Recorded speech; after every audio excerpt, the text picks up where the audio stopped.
ಹಾವೇರಿ ತಾಲೂಕಿನ ದೇವಗಿರಿ ಹತ್ತಿರದಲ್ಲಿರುವ ಹಿಂದುಳಿದ ವರ್ಗಗಳ ಕಲ್ಯಾಣ ಇಲಾಖೆಯ ವಸತಿ ನಿಲಯಗಳಲ್ಲಿ ಊಟದ ಮೆನ್ಯೂ ಚಾರ್ಟ್ ಬದಲಾವಣೆಯನ್ನು ಖಂಡಿಸಿ ವಿದ್ಯಾರ್ಥಿಗಳು ಎಸ್ಎಫ್ಐ ನೇತೃತ್ವದಲ್ಲಿ ಪ್ರತಿಭಟನೆ ನಡೆಸಿದರು.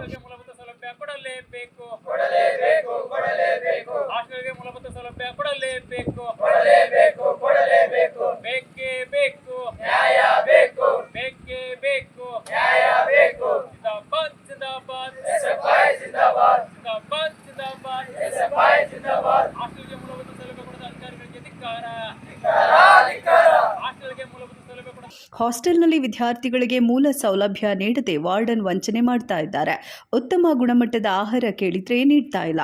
ಗ್ರಂಥಾಲಯ ಸೌಲಭ್ಯದ ಬಗ್ಗೆ ಪ್ರಶ್ನಿಸಿದ್ರೆ ದೌರ್ಜನ್ಯ ಮಾಡ್ತಾರೆ ಅಂತ ವಿದ್ಯಾರ್ಥಿಗಳು ಆರೋಪ ಮಾಡಿದ್ದಾರೆ.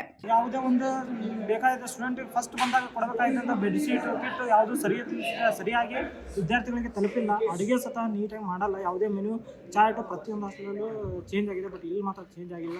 ಬರೀ ಅದನ್ನೇ ಹೇಳ್ತಿದ್ದಾರೆ. 150 ಜನ ಹುಡುಗರು ಇದ್ದಾರೆ, 200 ಜನ ಹುಡುಗರು ಇದ್ದಾರೆ ಅಂತ ಹೇಳ್ತಿದ್ದಾರೆ. ಬಟ್ ಅದು ಇವಾಗ ಚೇಂಜ್ ಆಗಬೇಕು. ಎಂದಿನಂತೆ ಇದ್ದ ಮೆನು ಚಾರ್ಟ್ಗಳು ಹಾವೇರಿ ಜಿಲ್ಲಾದ್ಯಂತ ಎಲ್ಲ ಬದಲಾವಣೆಯಾಗಿದ್ದು, ನಮ್ಮ ಹಾಸ್ಟೆಲ್ನಲ್ಲಿ ಬದಲಾವಣೆಯ ಕ್ರಮಗಳು ಕೈಗೊಂಡಿದ್ದಾರೆ. ಹಾಗಾಗಿ PU ವಿದ್ಯಾರ್ಥಿಗಳು ಮತ್ತು ಡಿಗ್ರಿ ವಿದ್ಯಾರ್ಥಿಗಳ ಹಾಸ್ಟೆಲ್ ಆಗಿದ್ದು, ಇದು PU ವಿದ್ಯಾರ್ಥಿಗಳು ಮತ್ತು ಡಿಗ್ರಿ ವಿದ್ಯಾರ್ಥಿಗಳಿಗೆ ಸೂಕ್ತವಾದ ಆಹಾರದ ಮೆನು ಚಾರ್ಟ್ಗಳನ್ನು ಬದಲಾವಣೆ ಮಾಡುವುದು ಸೂಕ್ತವಲ್ಲ. ಈ ಮೆನು ಚಾರ್ಟು ಹಾವೇರಿ ಜಿಲ್ಲಾದ್ಯಂತ ಬದಲಾವಣೆಯಾಗಿದ್ದು, ಪದವಿ ವಿದ್ಯಾರ್ಥಿಗಳಿಗೆ ಅವರ ವಯಸ್ಸಿಗೆ ತಕ್ಕಂತೆ ಅವರ ಊಟ ಜಾಸ್ತಿ ಆಗುತ್ತದೆ. ಹಾಗಾಗಿ ಅವರ ದೇಹಕ್ಕೆ ತಕ್ಕಂತೆ ಆಹಾರವನ್ನು ಒದಗಿಸುವುದು ಸೂಕ್ತ. ಹಾಗಾಗಿ BCM ಇಲಾಖೆಯವರು ಎಲ್ಲ ಜಿಲ್ಲಾದ್ಯಂತ ಎಲ್ಲ ಹಾಸ್ಟೆಲ್ಗಳಲ್ಲಿಯೂ ವಿದ್ಯಾರ್ಥಿಗಳನ್ನು ಕೇಳಿಕೊಂಡೇ ಅಥವಾ ಅವರಿಗೆ ಸೂಕ್ತವಾದ ಆಹಾರದ ಮೆನು ಚಾರ್ಟನ್ನು ತಯಾರಿಸಿ ವಿತರಣೆ ಮಾಡುವುದು ಸೂಕ್ತ.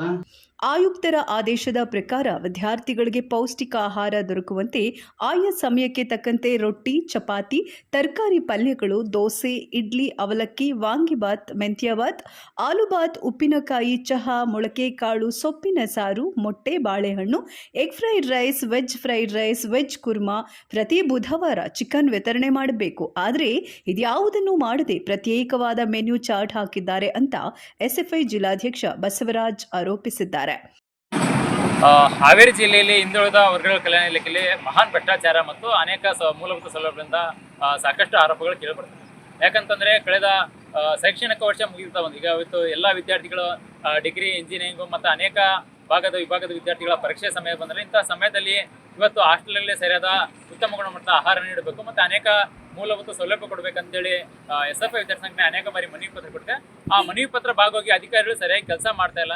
ಯಾಕಂತಂದ್ರೆ ಇವತ್ತು ಏನು ರಾಣೆಬೆನ್ನೂರು ತಾಲೂಕು ಕಮಲಾನಗರಲ್ಲಿರ್ತಕ್ಕಂಥ ಹಾಸ್ಟೆಲಲ್ಲಿ ಸರಿಯಾದ ಸೌಲಭ್ಯಗಳು ಕೊಡ್ತಾ ಇಲ್ಲ ಅಂತೇಳಿ ಅಲ್ಲಿ ವಿದ್ಯಾರ್ಥಿ ಆರೋಪ ಮಾಡಿದ್ದು, ಆ ಆರೋಪ ಸಂಪುಟಕ್ಕೆ ಅಧಿಕಾರಿಗಳು ಭೇಟಿ ನೀಡಿ ಆ ಒಂದು ಸಮಗ್ರ ತನಿಖೆ ಮಾಡಿ ಆ ವ್ಯವಸ್ಥೆಯನ್ನು ಸರಿಪಡಿಸಬೇಕು. ಅಂಥ ಸಂದರ್ಭದಲ್ಲಿ ಅದನ್ನು ಬಿಟ್ಕೊಟ್ಟು ತಾವು ಏನೋ ನಮಗೆ ಕಣ್ಣಿಗೆ ಕಾಣಲ ಥರ ಕಣ್ಣು ಮುಚ್ಚನ್ನು ಕೊಟ್ಟಿರ್ತಕ್ಕಂಥ ಅಧಿಕಾರಿಗಳು ಇವತ್ತು ವಿದ್ಯಾರ್ಥಿಗಳನ್ನು ಬಲಿಪಡಿಸಿ ಮಾಡ್ತಿದ್ದಾರೆ. ಯಾಕಂದ್ರೆ ಇವತ್ತು ಸರಿಯಾಗಿ ಮೆನು ಚಾರ್ಟ್ ಪ್ರಕಾರ ಊಟ ಕೊಡ್ತಿಲ್ಲ. ಇಡೀ ಜಿಲ್ಲೆಯಲ್ಲಿ BCM ಇಲಾಖೆ ರಾಜ್ಯದ ಆಯುಕ್ತರು ಇರ್ತಕ್ಕಂಥ ಮೆನು ಚಾರ್ಟನ್ನು ಬದಲಾವಣೆ ಮಾಡಿ ಜಿಲ್ಲೆಯಲ್ಲೇ ಕೆಲ ವಾರ್ಡನ್ಗಳು, ಕೆಲ ಅಧಿಕಾರಿಗಳು ತಮ್ಮದೇ ಒಂದು ಮೆನು ಚಾರ್ಟನ್ನು ಬದಲಾವಣೆ ಮಾಡಿದ್ರು ವಿದ್ಯಾರ್ಥಿಗಳು ತಿನ್ನತಕ್ಕಂಥ ಆಹಾರಕ್ಕೆ ಕತ್ತರಿಯನ್ನು ಹಾಕಿರ್ತಕ್ಕಂಥದ್ದು ಈ ಒಂದು ವಿಚಾರ ಸಂಪುಟಕ್ಕೆ ಅನೇಕ ಬಾರಿ SFI ಧ್ವನಿಯನ್ನು ಎತ್ತಿದೆ. ಆದರೆ ಯಾವ ಅಧಿಕಾರಿಗಳು ಕೂಡ ಸರಿಯಾಗಿ ಅದನ್ನ ಪರಿಶೀಲನೆ ಮಾಡದೆ ಮತ್ತು ದೂರನ್ನು ದಾಖಲೆ ಮಾಡ್ಕೊಂಡು ತಪ್ಪಿತಸ್ಥ ಅಧಿಕಾರಿಗಳ ಮೇಲೆ ಕ್ರಮ ತೆಗೆದುಕೊಳ್ಳೋಕ್ಕಾಗಿ ಈಗ ಅನೇಕ ಹಾಸ್ಟೆಲ್ಗಳು ಕೂಡ ಅದೇ ಊಟದ ಆಹಾರನ ಪಾಲನೆ ಮಾಡ್ತದೆ. ಆದರೆ ನಾವು ಹೇಳ್ತಕ್ಕಂಥದ್ದು ರಾಜ್ಯದ ಆಯುಕ್ತರು ನೀಡತಕ್ಕಂಥ ಮೆನು ಚಾರ್ಟನ್ನು ಉಲ್ಲಂಘನೆ ಮಾಡಿ ಜಿಲ್ಲೆಯಲ್ಲೇ ಪ್ರತ್ಯೇಕ ಒಂದು ಮೆನು ಚಾರ್ಟನ್ನು ಬದಲಾವಣೆ ಮಾಡ್ಕೊಂಡಿದೆ. ಯಾಕಂದ್ರೆ ಅಲ್ಲಿ ಸರಿಯಾಗಿ ಚಪಾತಿ, ಮತ್ತೆ ರೊಟ್ಟಿ ಮತ್ತೆ ಮಾಂಸಾಹಾರನ ಕಡಿತ ಮಾಡಿ ವಿದ್ಯಾರ್ಥಿಗೆ ಕೇವಲ ಅನ್ನ ಸಾಂಬಾರು ಕೊಡೋ ನಿಟ್ಟಿನಲ್ಲಿ ಇವತ್ತು ಅಧಿಕಾರಿಗಳು ಮಹಾನ್ ಭ್ರಷ್ಟಾಚಾರದಲ್ಲಿ ತೊಡಗಿದ್ದಾರೆ. ಯಾಕಂದ್ರೆ 1 ವರ್ಷ ಆಯ್ತು ಇರ್ತಕ್ಕಂಥ ಲೋಕಾಯುಕ್ತರಾಗಿರ್ತಕ್ಕಂಥದ್ದು ಅಥವಾ ಬೇರೆ ಅದು ಸಂಬಂಧಪಟ್ಟ ಹೈಯರ್ ಅಧಿಕಾರಿಗಳು ಅದನ್ನ ಸಮಗ್ರ ತನಿಖೆ ಮಾಡಿ ಆ ಒಂದು ತಪ್ಪಿತ ಅಧಿಕಾರಿಗಳ ಮೇಲೆ ಕ್ರಮ ಜರುಗಿಸಿದ್ರೆ ಕನಿಷ್ಠ ನಮ್ಮ ಜಿಲ್ಲೆಯಲ್ಲಿ ಆ ಊಟದ ವ್ಯವಸ್ಥೆ ಸರಿಯಾಗುತ್ತೆ. ಯಾಕಂದ್ರೆ ಇವತ್ತು ವಿದ್ಯಾರ್ಥಿಗಳಿಗೆ ಸರಿಯಾದ ಸಮಯಕ್ಕೆ ಊಟ ಕೊಡ್ತಾ ಇಲ್ಲ, ಊಟದಲ್ಲಿ ಹುಳಗಳು, ಆಮೇಲೆ ಆಹಾರ ಸರಿಯಾಗಿಲ್ಲ, ಆಮೇಲೆ ಕೊಳ್ತಕ್ಕಂಥ ತರಕಾರಿಗಳು ಇರ್ತಕ್ಕಂಥದ್ದು, ಮತ್ತೆ ಪುಸ್ತಕಗಳು ಲೈಬ್ರರಿಲಿ ಪುಸ್ತಕಗಳಿಲ್ಲ, ಕಂಪ್ಯೂಟರ್ ಲ್ಯಾಬ್ಗಳಿಲ್ಲ, ಮತ್ತೆ ಇವತ್ತು ಸ್ವಚ್ಛತೆ ಅನ್ನೋದು ಇಲ್ವೇ ಇಲ್ಲ. ಈ ರೀತಿಯಾಗಿದೆ. ಕೆಲವೊಂದು ಇದೇ ಇಂಜಿನಿಯರಿಂಗ್ ದೇವಗಿರಿ ಕಾಲೇಜಿನಲ್ಲಿ ಇರ್ತಕ್ಕಂಥ ಹಾಸ್ಟೆಲ್ನಲ್ಲಿ ವಾರ್ಡನ್ ಎಲ್ಲ ಥರದ ಸಾಮಾನು ಕೊಟ್ಟರೆ ಕೂಡ ಅಲ್ಲಿರ್ತಕ್ಕಂಥ ಸಿಬ್ಬಂದಿಗಳು ಇಲ್ಲ ನಾವು ಇದು ಮಾಡೋದಿಲ್ಲ ಅಂತೇಳಿ ಹೇಳ್ತಾರೆ. ಸೊ ಹಾಗಾಗಿ ಅಂಥ ಸಿಬ್ಬಂದಿಗಳನ್ನ ವರ್ಗಾವಣೆ ಮಾಡಬೇಕು. ಮತ್ತು ಹಾವೇರಿನಲ್ಲಿರ್ತಕ್ಕಂಥ GH ಕಾಲೇಜ್ ಪಕ್ಕದಲ್ಲಿರ್ತಕ್ಕಂಥ ವೃತ್ತಿಪರ ವಸತಿ ನಿಲಯದಲ್ಲಿ ಕೂಡ ಆ ಬಾಲಕಿಯರಿಗೆ ಸರಿಯಾದ ಸಮಸ್ಯೆಗಳನ್ನ ಹೇಳ್ಕೊಳ್ಳಕ ಇವತ್ತು ಅಧಿಕಾರಿಗಳು ಮುಂದೇಟಾಗ್ತಿರ್ತಕ್ಕಂಥದ್ದು. ಮತ್ತೆ ಏನೋ ಶ್ರೀಕಂಠಪ್ಪ ಬಡಾವಣೆಯಾಗಿರ್ತಕ್ಕಂಥ ಬಾಲಕಿಯರ ವಸತಿ ನಿಲಯ ಕೂಡ ಸರಿಯಾದ ಸೌಲಭ್ಯಗಳನ್ನ ನೀಡ್ತಾ ಇಲ್ಲ. ಅಲ್ಲಿ ಇರ್ತಕ್ಕಂಥ ಅವ್ಯವಹಾರಗಳನ್ನ ಧ್ವನಿ ಎತ್ತಬೇಕಂತಂದ್ರೆ ಅಲ್ಲಿ ವಿದ್ಯಾರ್ಥಿ ಸಂಘಟನೆ ಕಟ್ಟಲಿಕ್ಕೆ ಮತ್ತು ವಿದ್ಯಾರ್ಥಿಗಳು ಕೂಡ ಅವಕಾಶ ಕೊಡ್ತಿಲ್ಲ.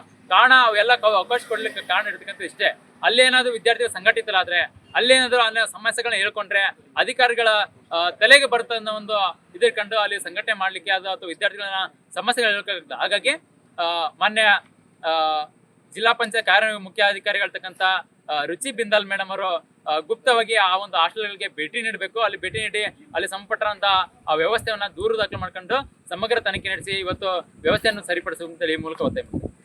ಹಾಸ್ಟೆಲ್ನಲ್ಲಿರುವ ವಿದ್ಯಾರ್ಥಿಗಳಿಗೆ ಪೌಷ್ಟಿಕ ಆಹಾರ ಮುಖ್ಯ. ಪೌಷ್ಟಿಕ ಆಹಾರ ನೀಡಿದರೆ ಅವರ ಅಧ್ಯಯನಕ್ಕೆ ಅನುಕೂಲವಾಗಲಿದೆ. ಶೈಕ್ಷಣಿಕ ತಾಣಗಳಾಗಿರಬೇಕಾದ ಹಾಸ್ಟೆಲ್ಗಳು ರೋಗಗ್ರಸ್ತ ತಾಣಗಳಾಗ್ತಾ ಇದೆ. ಸರ್ಕಾರ ಹಾಸ್ಟೆಲ್ಗಳ ಬಲವರ್ಧನೆ ಮತ್ತು ಗುಣಮಟ್ಟದ ಊಟದ ಕಡೆ ಗಮನ ಹರಿಸಬೇಕಿದೆ.